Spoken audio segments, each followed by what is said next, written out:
வாங்க இன்றைய வீடியோவில் தமிழகத்தில் விடுதலைக்கு முன் கல்வி வளர்ச்சி எப்படி இருந்தது அப்படிங்கிறத பற்றி பார்க்கலாம். தமிழகத்தில் விடுதலைக்கு முன் கல்வி வளர்ச்சி ஆண்டு 1826 சென்னைக்கு ஆளுநர் சர் தாமஸ் மன்றோ ஆணைக்கிணங்க பொதுக்கல்வி வாரியம் தொடங்கப்பட்டது. 1835 சென்னை மருத்துவக் கல்லூரி தொடங்கப்பட்டது.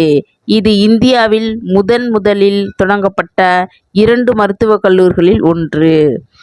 1854 பொதுக்கல்வித்துறை நிறுவப்பட்டு முதல் கல்வி இயக்குனர் TPI நியமிக்கப்பட்டார். 1857 சென்னை பல்கலைக்கழகம் தொடங்கப்பட்டது. 1859 1794 தொடங்கப்பட்ட ஸ்கூல் ஆஃப் சர்வே என்ற நிறுவனம் 1859 கிண்டி பொருளியல் கல்லூரியாக வளர்ச்சியடைந்தது.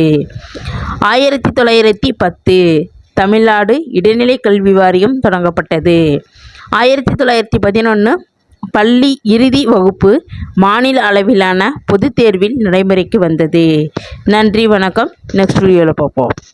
உங்களுக்கு பிடிச்சதுன்னா சப்ஸ்கிரைப் பண்ணுங்க, லைக் பண்ணுங்க, பெல் பட்டனை ப்ரெஸ் பண்ணுங்க. இது போன்ற வீடியோக்கள் உடனுக்குடன் உங்களுக்கு வந்து சேரும். நன்றி, வணக்கம். தேங்க்யூ.